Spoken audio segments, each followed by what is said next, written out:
عزیزان گرامی، آج میں ایک اہم تنقیدی اصطلاح تانیثیت کے حوالے سے اپنی معروضات پیش کروں گا۔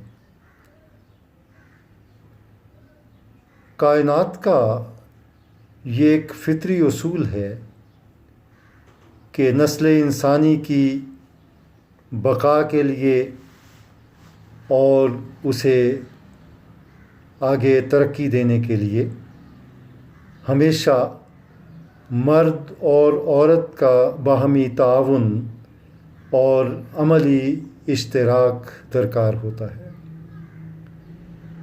عام طور پہ مرد اور عورت کو گاڑی کے دو پہیوں کی حیثیت حاصل ہے، جس کے بغیر جس میں سے ایک پہیہ بھی اگر ناکارہ ہو جائے یا ساتھ چھوڑ دے تو گاڑی نہیں چل سکتی۔ چنانچہ معاشرے کی ترقی کے لیے اور نسل انسانی کی بقا کے لیے یہ دو گاڑی کے پہیے جو ہیں ان کا ایک ساتھ چلنا بہت ضروری ہے۔ لیکن بدقسمتی سے گزشتہ ایک عرصے سے مرد اور عورت کے درمیان امتیاز پیدا کرنے اور فرق پیدا کرنے کی کوششیں ہو رہی ہیں۔ یہ کوششیں کسی سطح پہ بھی ہو رہی ہوں، مرد کی مطلق العنانیت اور اس کی بالادستی کا جو تصور ہے وہ اس میں آڑے آ رہا ہو یا کوئی اور صورت ہو، بہرحال یہ چیز جو ہے یہ معاشرے کے لیے بہت نقصان دہ ہے۔ مرد کے جتنے حقوق ہیں ایک معاشرے میں، ایک عورت کو بھی اتنے ہی حقوق حاصل ہیں، اور اس میں کہیں بھی کم و بیش کا تصور نہیں ہے۔ ایک زمانہ تھا جب عورت جو تھی وہ ایک بالادست طبقے مادر سری نظام کے تحت وہ ایک بالادست قوت تھی۔ اس لیے بھی اسے ایک قوت مانا گیا کہ وہ بنیادی طور پر تخلیق کا سرچشمہ ہے۔ چنانچہ اسی حوالے سے اسے معاشرے کا ایک حکمران یا ایک بالادست طبقہ تسلیم کیا گیا۔ یہ قبل مسیح کی بات ہے، ما قبل تاریخ جس کو ہم کہتے ہیں، وہ زمانہ جب مادر سری نظام جو تھا وہ رائج تھا۔ لیکن آہستہ آہستہ مرد جو ہے اس کے اندر بالادست ہونے کا شوق پیدا ہوا، اور اس نے ان تمام ذرائع کو اپنے قابو میں لینا شروع کیا جن پر عورت کو دسترس حاصل تھی۔ چنانچہ رفتہ رفتہ مرد جو ہے وہ حکمران ہو گیا اور عورت کی حیثیت ایک محکوم کی رہ گئی، بلکہ محکوم سے بھی بہت کم۔ یہاں پہ عورت کے ساتھ جو سلوک کیا جاتا رہا، خاص طور پہ ہمارے ہندوستانی معاشرے میں، وہ ناقابل بیان ہے۔ انتہائی غیر انسانی سطح پر، بلکہ ہندوؤں کے ہاں تو کہیں زیادہ عورت جو ہے وہ مظالم کا شکار رہی ہے، اور اس وقت بھی وہ ان مظالم کو برداشت کر رہی ہے۔ چنانچہ یہ سارا سلسلہ جو ہے یہ ایک حد کے بعد اس کا رد عمل جو ہے وہ آنا شروع ہوا، اور عورتوں کے اندر بھی اس احساس نے جنم لیا کہ اس کی اپنی بھی ایک حیثیت ہے، اس کا اپنا بھی ایک مقام ہے، اور اس کا یہ مقام اور یہ حیثیت اس کا تعین ہونا لازم ہے۔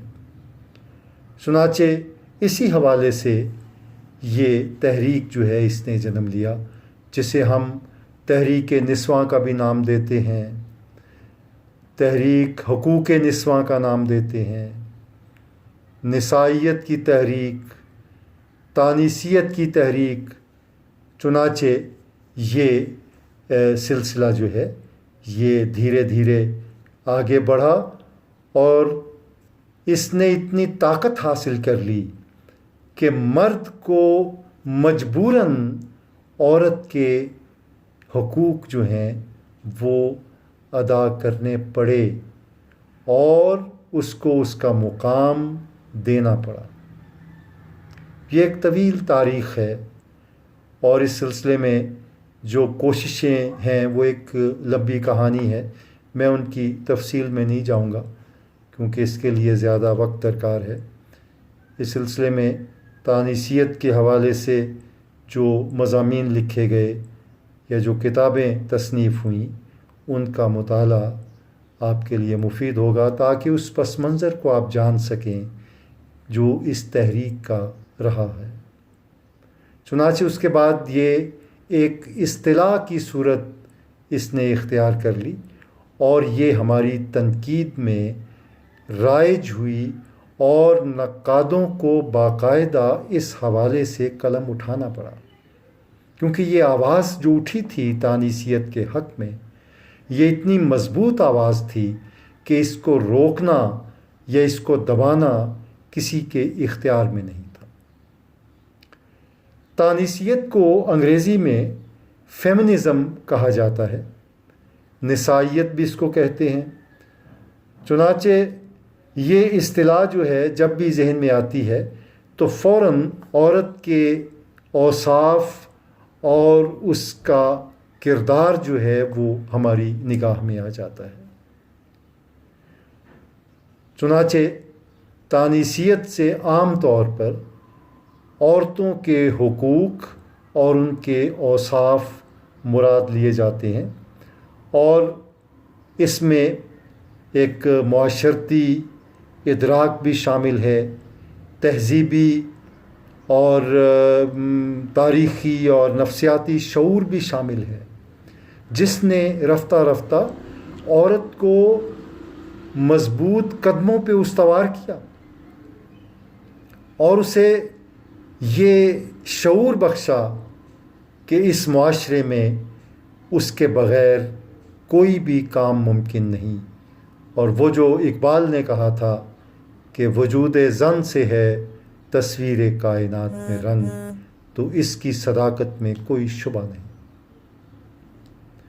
اس حوالے سے دیکھا جائے تو فیمنزم جو ہے یا نسائیت جو ہے یہ اصل میں عورت کی ذات کے شعور کے لیے یہ تحریک جو ہے یہ اس نے جنم لیا، جس میں عورتوں کو اس بات کا شعور حاصل ہوا کہ وہ ایک اہم حصہ ہے اس معاشرے کا، لہٰذا اس کو لیٹ ڈاؤن کر کے یا اسے تاکہ نسیاں پہ رکھ کے اس معاشرے کا کوئی بھی کام جو ہے وہ صحیح طریقے سے انجام نہیں پا سکتا۔ چنانچہ دیکھا جائے کہ تحریک نسواں ایک طویل تحریک ہے اور اس سلسلے میں بہت سے ہمیں سرگرم لوگ نظر آتے ہیں۔ اس سلسلے میں ہم اگر اردو ادب کا حوالہ دیں تو اس میں مولانا الطاف حسین حالی بھی سب سے بڑے مؤید تھے اس تحریک کے۔ ان کی مشہور نظم بھی آپ کے دھیان میں رہی ہوگی، اے ماؤ بہنوں بیٹیوں دنیا کی زینت تم سے ہے۔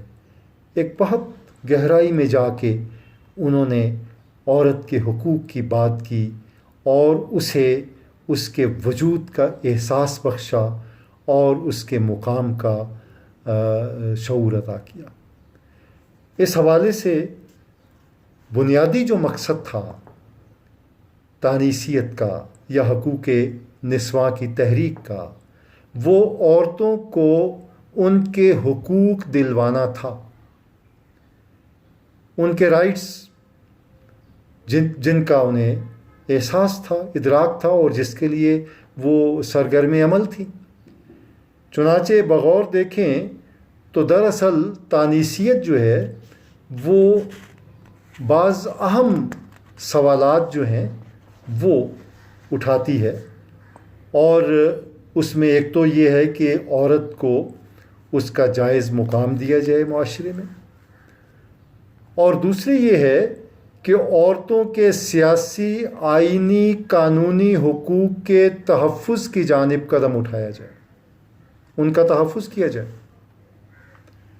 اور اسی طرح یہ جو اصطلاح ہے تانیثیت کی اصطلاح، یہ اپنے وسیع تر معنی میں دو متضاد جنسی طبقات کے درمیان موجود معاشرتی تفاوت، عدم مساوات اور مردوں کی عورتوں پر بالادستی، غیر ضروری اور غیر آئینی اور بلا جواز بالادستی کے خلاف ایک سلسلہ جو ہے جس میں بہت شدت پیدا ہوئی، اور بالآخر عورتیں بڑی حد تک اپنے وہ حقوق جو ہیں وہ حاصل کرنے میں کامیاب ہو گئیں۔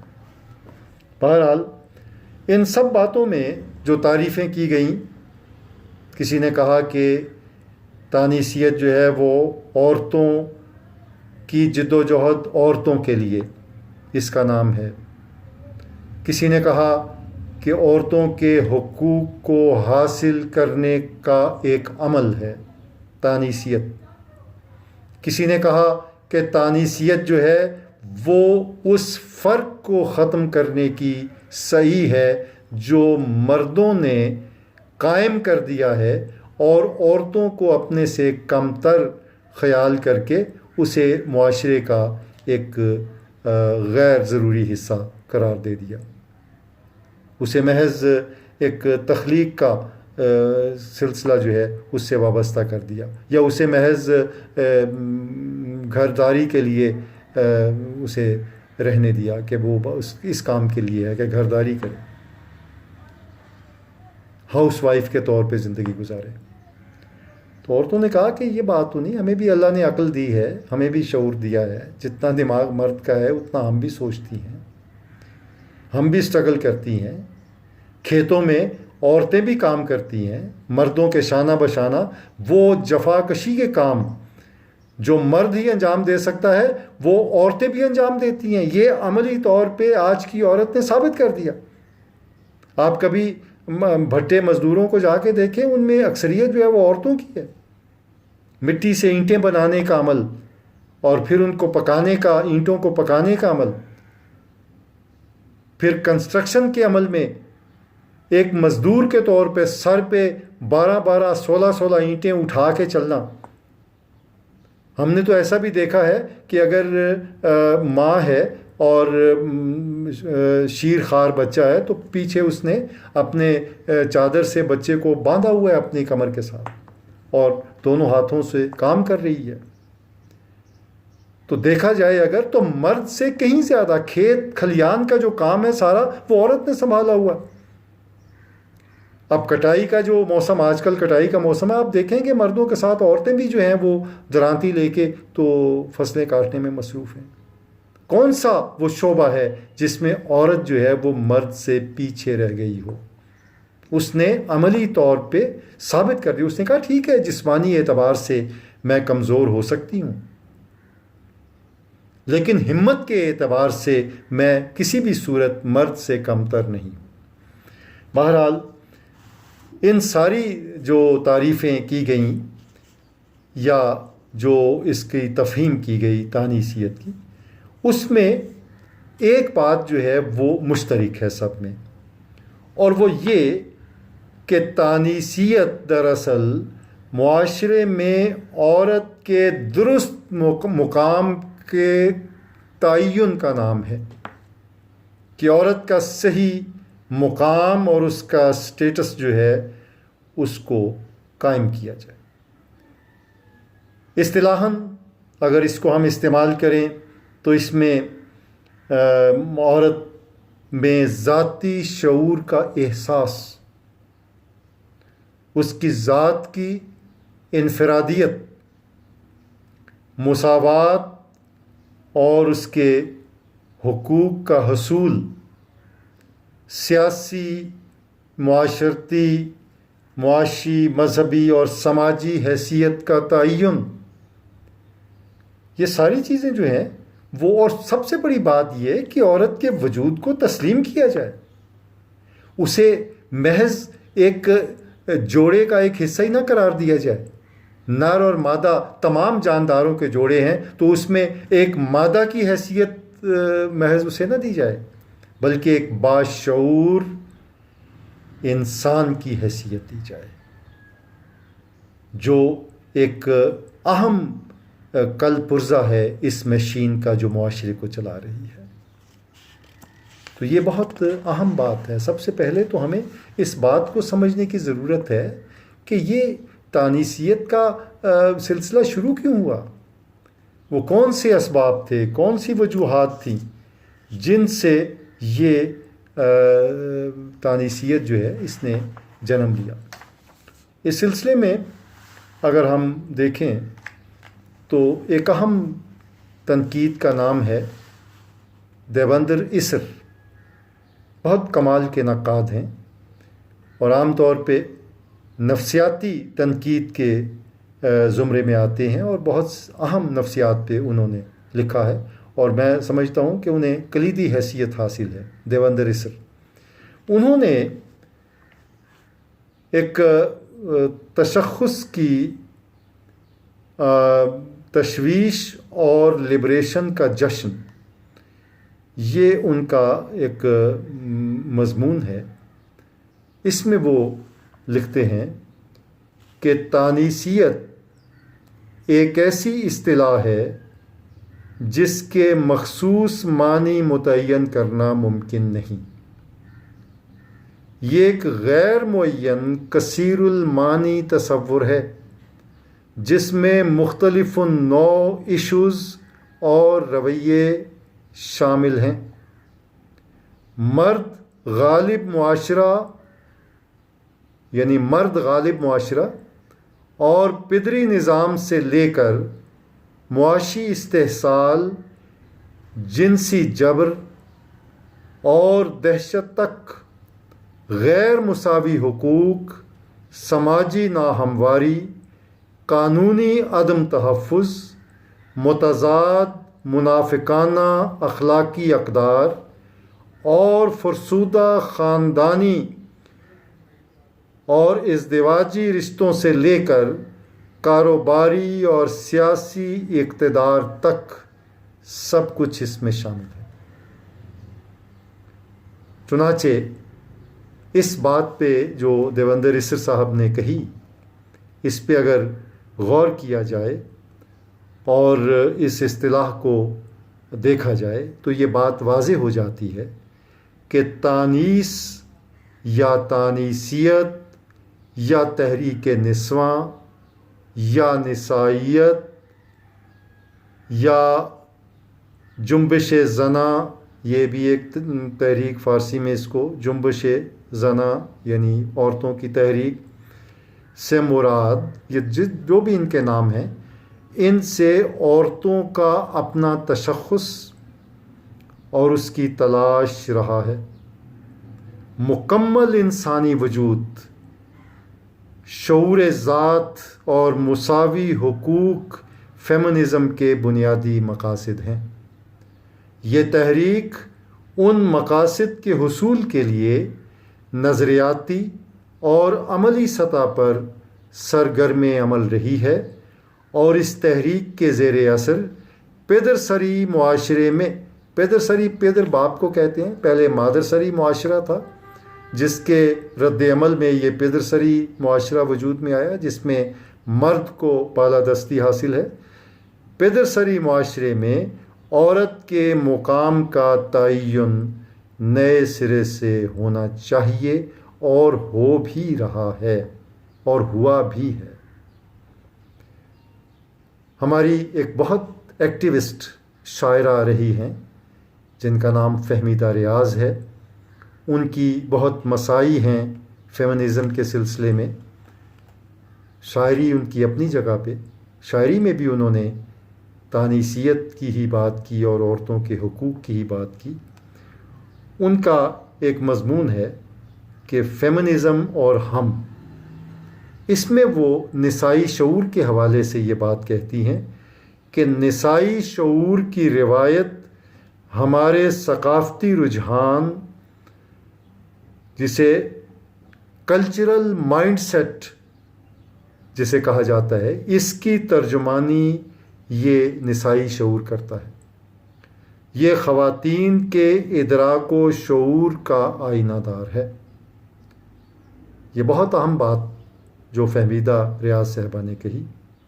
چنانچہ فیمنزم دیکھا جائے، اگر یہ سارا سلسلہ اس کو جوڑ کے ہم کسی نتیجے پہ پہنچنا چاہیں تو یقیناً اس نتیجے پہ ہم پہنچتے ہیں کہ فیمنزم اس احساس کا نام ہے جس میں معاشرے میں یہ احساس کہ معاشرے میں ایک پیدرسری نظام مسلط ہے اور مرد کی بالادستی ہے، اور مادی اور نظریاتی سطح پر عورت کی محنت، جنسیت اور اولاد پیدا کرنے کی صلاحیت کا خاندان میں اور کام کرنے کی جگہ غرض پورے معاشرے میں استحصال کیا جا رہا ہے۔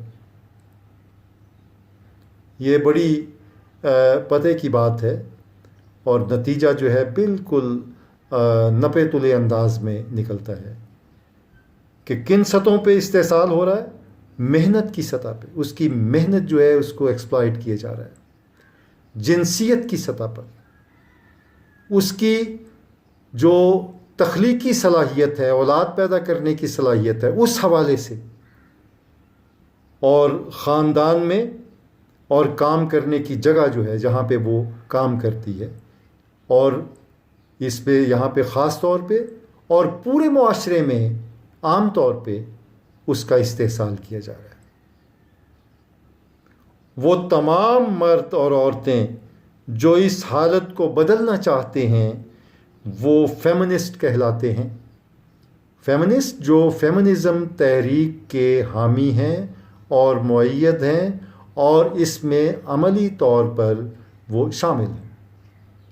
فیمنزم عورت کی مظلومیت اور استحصال کی صورتحال کو بدلنے کی شعوری کوشش ہے۔ اب یہ ساری باتیں جو ہیں ان کو اگر ہم دھیان میں لائیں تو ہم اس نتیجے پہ پہنچتے ہیں کہ تانیثیت جو ہے نا وہ ایک یک رخی یا یک پہلو ایک اصطلاح نہیں ہے، بلکہ یہ ایک کثیر المعانی، کثیر الجہتی اور وسیع المعانی اصطلاح ہے جس کی کئی جہتیں ہیں۔ محض عورتوں کے حقوق کی بات نہیں ہے۔ حقوق تو ہر شخص کو حاصل ہیں، یہاں تو جانوروں کے بھی حقوق ہیں، اور عورت تو انسان اور انسانیت کے زمرے میں شامل ہے۔ اس کے حقوق جو ہیں، اگر مرد جو ہے وہ اپنے آپ کو انسان کہتا ہے اور اپنے حقوق کا دعوے دار ہے، تو عورت جو ہے وہ بھی انسان ہونے کے ناطے اپنے حقوق کی دعوے دار ہے۔ میرا ذہن جو ہے وہ اس زمانہ جاہلیت کی طرف جاتا ہے جب ما قبل اسلام عورت کی کوئی حیثیت نہیں تھی۔ وہاں بھی عورت کے ساتھ جانوروں کا ساتھ سلوک ہو رہا تھا۔ اسلام وہ واحد مذہب ہے جس نے عورت کو اس کے عورت ہونے کا شعور بخشا اور اس کے حقوق کا تعین کیا، اسے اس کے حقوق دلائے اور اس کے مقام کا تعین کیا، ایک ماں کی حیثیت سے اس کا وجود متعین کیا، ایک بہن کی حیثیت سے، ایک بیٹی کی حیثیت سے، ایک بیوی کی حیثیت سے، اور ایک معاشرے کے کارآمد عنصر کی حیثیت سے، فرد کی حیثیت سے۔ یہ ایک طویل بحث ہے۔ اگر آپ ان تفاصیل میں چلے جائیں جو اسلام نے عورت کے لیے بیان کی ہیں تو بات بہت دور نکل جائے گی، لیکن ہم اپنے آپ کو یہیں محدود دائرے میں رکھیں گے. ہم تانیثیت کے حوالے سے ہی اپنی گفتگو جو ہے اس کو آگے بڑھائیں گے. میں نے عرض کیا کہ یہ ایک عملی جد و جہد کا نام ہے، اور ایک ایسی جد و جہد جس میں خاص طور پہ انقلاب فرانس کے بعد اس میں تیزی آئی اور اس میں ایک تحرک پیدا ہوا، اور اس نے بہت کم عرصے میں دنیا کے اکثر ممالک میں اپنے آپ کو تسلیم کرایا، اور عورت کے حق میں جگہ جگہ آواز اٹھنے لگی.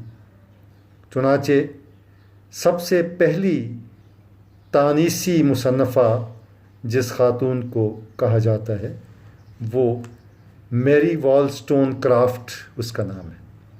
میری والسٹون کرافٹ اس کو پہلی تانیثی مصنفہ کہا جاتا ہے، اور ان کی پہلی کتاب جو ہے 1787 میں وہ منظر عام پہ آئی. Thought of an education of daughter اس کا نام تھا.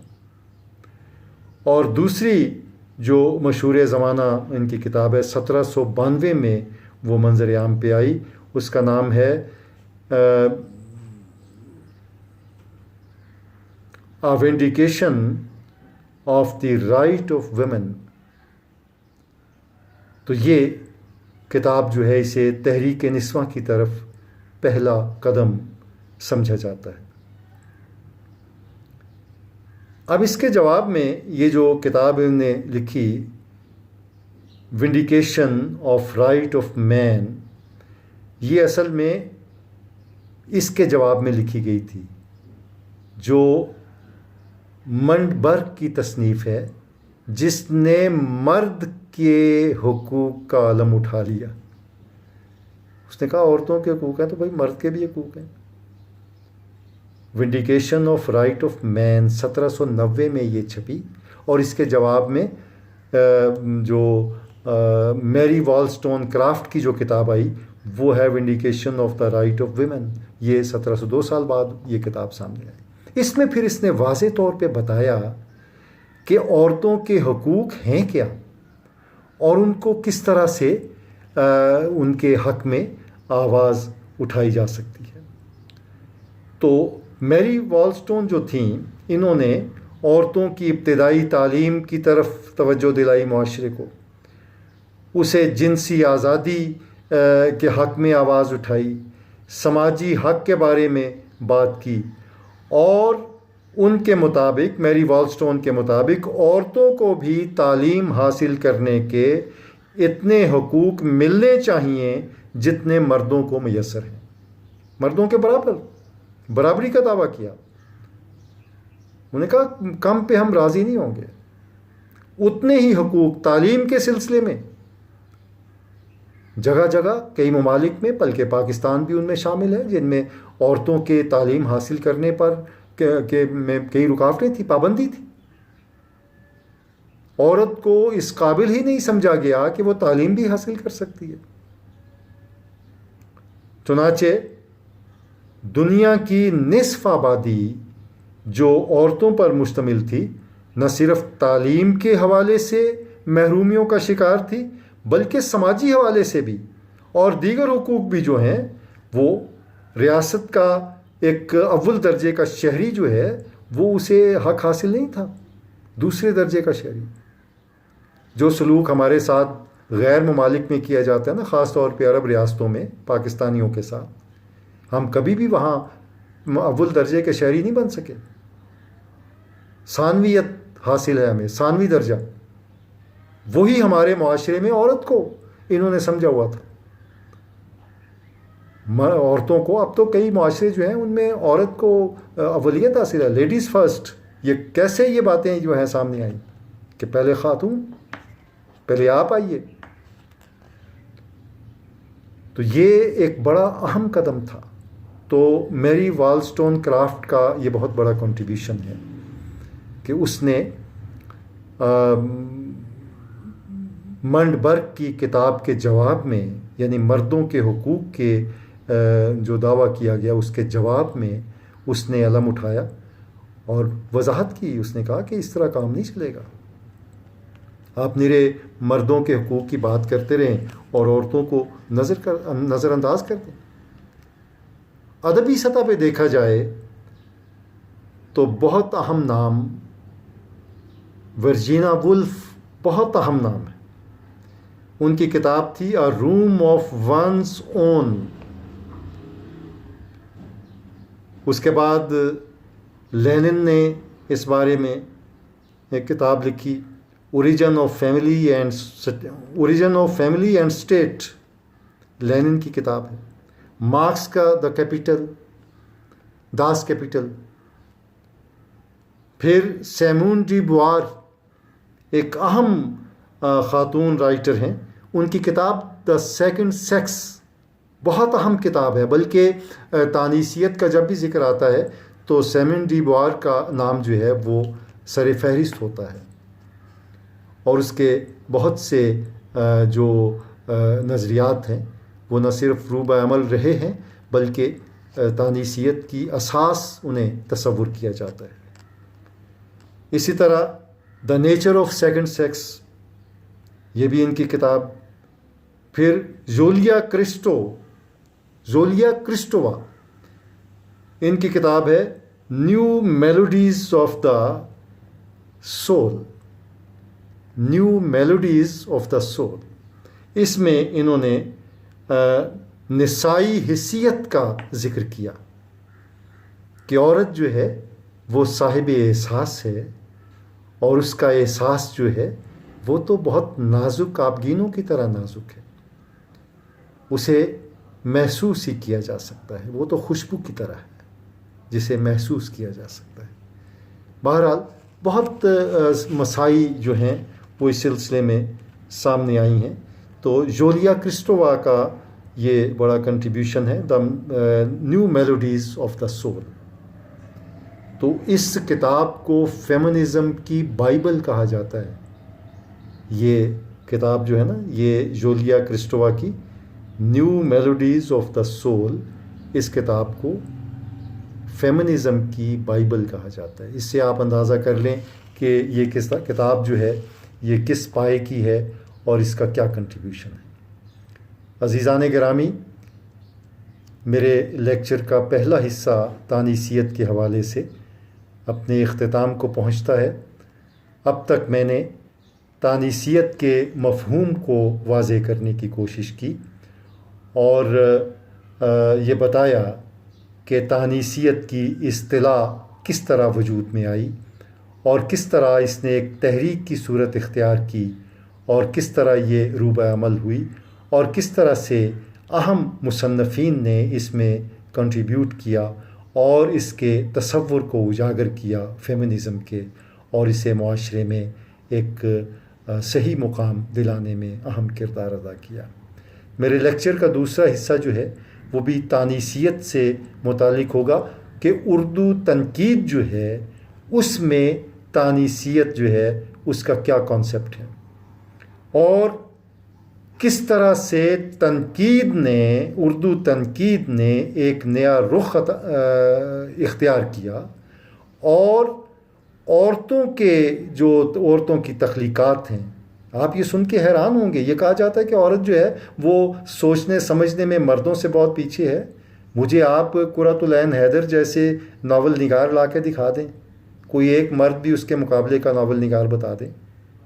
بانو قدسیہ کے ناول جو ہیں جو ایک ناول نگار کی حیثیت سے جو ان کا مقام ہے وہ اس کا کوئی توڑ مجھے دکھا دیں. بلکہ خود ان کے شوہر جو ایک نامور افسانہ نگار رہے ہیں اشفاق احمد، انہوں نے خود ان کی اہمیت اور ان کی جو مقام ہے اسے تسلیم کیا. پھر تنقید میں کس طرح سے تانیثیت آئی اور کس طرح سے عورتوں کی تخلیقات، ایک شاعر کی حیثیت سے ادا جعفری، کشور ناہید، فہمیدہ ریاض، کیسے کیسے نام، پروین شاکر. کیا ان خواتین شاعرات کے مقابلے میں ان جیسا کہنے والا کوئی ایک مرد شاعر بڑے بڑے اچھے کہنے والے، لیکن اس جو بات انہوں نے کہی. تو عورتوں کا تو یہ مطالبہ تھا کہ انہیں بھی ایک تخلیق کار تصور کیا جائے. یہاں تو معاملہ ہی الگ ہے، ان کی ایک الگ حیثیت، ایک الگ تخلیق کار کے طور پہ. آپ دیکھیں خدیجہ مستور کا آنگن، قرۃ العین کا آگ کا دریا. تو یہ ساری جو تخلیقات ہیں ان کا ہم انشاءاللہ جائزہ لیں گے، اور پھر ہم تانیسی تنقید پہ گفتگو کریں گے. اس گفتگو جو ہم نے کی، اس پہ کوئی سوال آپ کے ذہن میں اٹھتے ہوں تو وہ آپ ضرور مجھ سے شیئر کیجئے.